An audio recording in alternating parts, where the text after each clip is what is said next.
Serão mais do que suficientes, presidente. Bom, gostaria, em nome do excelentíssimo senhor presidente do Congresso Nacional, senador Rodrigo Pacheco, cumprimentar as senhoras e senhores senadores, fazer uma deferência especial ao meu estado de Mato Grosso do Sul, na pessoa da senadora e ex-ministra Tereza Cristina, que aqui se encontra, em nome dela também cumprimentar todos os servidores da casa. É um prazer muito grande voltar ao Senado Federal, agora não mais como senadora da República, mas como ministra de Estado do Planejamento e Orçamento. Mas não tem como não dizer, presidente Rodrigo, até pela forma carinhosa, como sempre sou recebida por Vossa Excelência, de que venho ainda com o espírito de senadora. Me sinto em casa, que fiz amigos, e é esse espírito que alimenta sempre a minha vida pública. Faço, portanto, aqui um agradecimento especial pelo convite, especialmente por estar ao lado do ministro-chefe da nossa equipe econômica, que é o ministro Fernando Haddad, ministro da Fazenda, estar ao lado do presidente do Banco Central, Roberto Campos, e das demais autoridades que usarão a palavra. Eu vou ser breve, eu fiz um roteiro justamente para não fugir aqui do script, mas gostaria de começar dizendo que essa audiência pública é extremamente importante e salutar.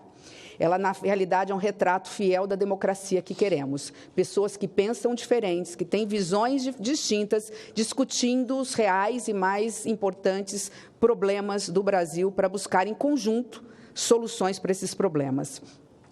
O tema que nos traz aqui, não é por acaso que coloca não só os juros e inflação, mas acrescenta aqui algo fundamental, que é o crescimento. Juros, inflação e crescimento são três coisas que precisam andar juntas, não podem estar isoladas, mas especialmente, da minha parte, é importante dizer, como ministra do Planejamento e Orçamento, o crescimento não pode ficar no meio do caminho.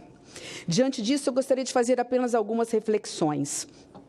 Uma delas é dizer que o Banco Central e o governo federal, e a imprensa acompanha este assunto, têm discutido e debatido muito esta questão. E é importante que o faça, cada um na sua visão. O governo faz uma relação muito forte entre crescimento e taxa de juros. O Banco Central entre taxas de juros e inflação. O governo estar a dizer, nosso governo estar a dizer, é impossível crescer. Temos um crescimento sustentável, duradouro e inclusivo, com alta taxa de juros. O Banco Central dizendo, mas taxas de juros baixas, nós pagaríamos um preço que seria o aumento da inflação.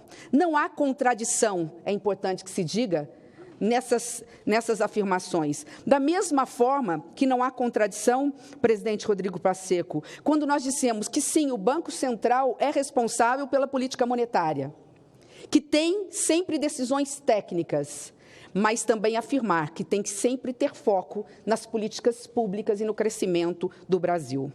Não há contradição em dizer o Banco Central é autônomo, e é bom que o seja. A autonomia do Banco Central é importante para a estabilidade econômica. Mas, e portanto, o governo não interfere nas decisões técnicas do Banco Central, mas o Banco Central também não pode considerar que as suas ações são apenas técnicas. São técnicas, mas também são decisões que interferem na política, especialmente os seus comunicados e as suas atas. Diante de tudo isso, quero reforçar que tem razão o Banco Central quando diz que nós não podemos descuidar da inflação. É o pior e mais perverso imposto a se pagar no Brasil, e quem paga esse preço é a população mais carente, os mais pobres. Não há contradição, porém, em ter uma economia mais pujante, querer uma economia mais pujante, gerar emprego e renda com crescimento sustentável e duradouro. A pergunta que deixo, e a reflexão que deixo e é esta que realmente importa, o que está gerando a inflação? E como combater essa inflação? Se a inflação tem realmente diversos fatores, externos e internos, nós estamos diante de um mundo em guerra, guerra da Ucrânia, nós acabamos de sair mais empobrecidos de uma pandemia sanitária que abalou todo mundo e abalou o Brasil. Se nós tivemos recentemente um fator externo importante e delicado de uma instabilidade institucional, e aqui eu reconheço o papel fundamental do presidente do Congresso Nacional, Rodrigo Pacheco, no dia 8 de janeiro, Janeiro. Quero fazer essa deferência aqui de uma forma muito especial, representando a todos nós.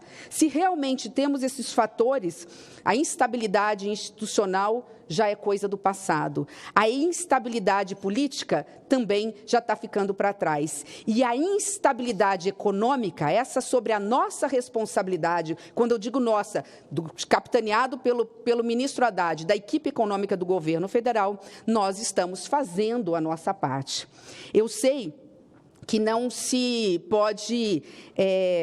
não se baixa a febre quebrando o termômetro, mas o termômetro é necessário como um fator de se analisar, né, a temperatura e ver o diagnóstico para se buscar a cura. Da mesma forma, nós entendemos na política. É importante ter o termômetro social, ter o diagnóstico. Nós temos o diagnóstico. E o termômetro social é grave. É grave a ponto do Brasil estar entre as 10 economias, 10 países mais desiguais do planeta Terra. Essa desigualdade, ela é estrutural e ela é perversa, porque ela é maior entre mulheres do que homens, entre negros do que brancos, nas regiões mais pobres como o Norte e Nordeste do que no Sudeste. Esse fator é decisivo para entender que a cara mais pobre do Brasil, ela vai se refletir de forma muito direta no futuro do Brasil, que são as nossas crianças. Elas pagam um preço muito alto. A miséria, ela começa na primeira infância e ela se consolida lá no ensino médio, na juventude. Isso tudo para dizer, indo aqui já para os minutos finais da minha fala, que o Brasil tem crescido muito pouco nas últimas décadas. Nós crescemos menos de 1% em média nas últimas 3 décadas. Há algo de muito errado. Não é preciso entender que temos que ter paciência, planejamento, não podemos ter assodamento, é verdade, ter equilíbrio e racionalidade, é necessário planejar o futuro a médio e longo prazo e é preciso ter políticas econômicas certeiras. Nossa equipe econômica, ministro Haddad, o governo federal sabe onde quer chegar e o que precisa ser feito. Nós precisamos ter crescimento com produtividade. Por isso é que o nosso ministério, capitaneado pelo ministro Haddad, ajudou na elaboração do arcabouço fiscal. Sabemos, intramuros, que temos que fazer um dever de casa, que não podemos gastar mais do que arrecadamos e que temos que zerar o déficit público nos próximos anos, e a nossa meta é zerá-lo em 2024. Sabemos que isso significa dar um ambiente macroeconômico mais favorável para baixar os juros, mas também temos a necessidade de estar com o Congresso Nacional a responsabilidade de aprovar a nossa tão sonhada reforma tributária. É ela, sim, que vai garantir o crescimento sustentável duradouro do Brasil. Vai impactar de imediato no crescimento do PIB, além do que já crescemos, da ordem de pelo menos, segundo estudos, pelo menos 1% ao ano, fora o crescimento real hoje. Então, diante de todas essas situações, entendo e não poderia encerrar sem dizer isso, que o crescimento que queremos é o crescimento de produtividade. Só tem crescimento de produtividade um país que qualifica seu trabalhador, mas que cuida das nossas crianças desde a primeira infância num sistema educacional público de qualidade. Ou nós enfrentamos que a responsabilidade é de todos nós, do Congresso Nacional, do Governo Federal, não só com recursos, mas numa ampla coordenação do ensino público no Brasil, básico do ensino, especialmente da primeira infância e do ensino médio, ou daqui 10 ou 15 anos, nós estaremos discutindo taxa de juros, inflação e baixo crescimento no Brasil. Da nossa parte, por fim, e não menos importante, nossa função é dar uma visão estratégica de país. O Brasil, o primeiro e talvez um dos mais importantes gestos do presidente Lula foi recriar o Ministério do Planejamento. Esse ministério tem foco. Sabemos que precisamos e vamos entregar este ano o PPA para as senhoras e para os senhores. Um PPA que vai ser participativo, vamos ouvir toda a sociedade, conselhos, andando todas as capitais do Brasil. Uma LDO já com orçamentação de médio prazo. Eu falei só planejamento, nós estamos falando de orçamento participativo. Está tendo um equívoco, inclusive, na colocação via imprensa. Planejamento participativo, não orçamento participativo. E, por fim, né, diante disso, a nossa meta é planejar, elaborar e executar. E, assim, espero estar podendo contribuir com o governo, com o Brasil, e aqui deixo de público a minha satisfação em estar sendo liderada pela equipe econômica do Ministério da Fazenda. Muito obrigada.